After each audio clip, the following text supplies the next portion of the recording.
Amod Chamadiya high school ખાતે આજરોજ ગુજરાત રાજ્ય સંયુક્ત કર્મચારી મોરચાના આહવાન દ્વારા ઓપરેશન સિંદૂરની ભવ્ય સફળતા તેમજ ગુજરાતના પનોતા પુત્ર અને ભારત દેશના યશસ્વી વડાપ્રધાન નરેન્દ્ર મોદીના જન્મદિવસના ઉપક્રમે રક્તદાન કેમ્પનું આયોજન કરવામાં આવ્યું હતું, જેમાં મોટી સંખ્યામાં શિક્ષક મિત્રો અને કર્મચારીઓએ ભાગ લીધો હતો।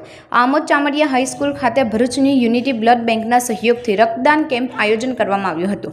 આમોદ તાલુકા શિક્ષક સંઘના મહામંત્રી ઇલિયાસ પટેલે જણાવ્યું હતું કે ભારત સરકારની ઓપરેશન સિંદૂરની ભવ્ય સફળતા અને ભારત દેશના યશસ્વી વડાપ્રધાન નરેન્દ્ર મોદીના જન્મદિવસના ઉપક્રમે રક્તદાન કેમ્પનું આયોજન કરવામાં આવ્યું હતું। ગુજરાત રાજ્ય કર્મચારી મોરચા દ્વારા ગુજરાતભરમાં 1.25 લાખથી વધુ કર્મચારીઓ રક્તદાન કેમ્પના મહાયજ્ઞમાં જોડાયા હતા, જેમાં આમોદ તાલુકાના શિક્ષકો તેમજ કર્મચારીઓએ પણ રક્તદાન કર્યું હતું અને શિક્ષક સંઘ તરફથી 38 કર્મચારીઓ રક્તદાન કર્યું હતું, જે લોહીનો ઉપયોગ જરૂરિયાતમંદ લોકોને આપવા માટે કરવામાં આવશે। શિક્ષક મિત્રોએ રક્તદાન કરી ધન્યતા અનુભવી હતી। રિપોર્ટર અલમાસ બાદશાહ, આમોદ।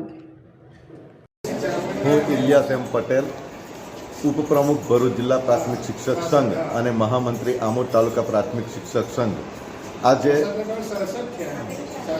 આજરોજ ઓપરેશન સિંદૂરની ભવ્ય સફળતા માટે અને ગુજરાતના પનોતા પુત્ર અને આપણા દેશના યશસ્વી વડાપ્રધાન માનનીય નરેન્દ્ર મોદી સાહેબના જન્મદિવસ નિમિત્તે ગુજરાત રાજ્ય સરકારી સંયુક્ત મોરચા દ્વારા આહવાન કરેલ છે બ્લડ ડોનેટ કરવા માટેનું, અને એના અનુસંધાને સમગ્ર રાજ્યના કર્મચારીઓ આજે લગભગ 1.25 લાખ કર્મચારીઓ બ્લડ ડોનેટ કરી રહેલા છે। આપણા આમોદ તાલુકામાંથી પણ લગભગ 101 જેટલું રજિસ્ટ્રેશન થયેલું છે।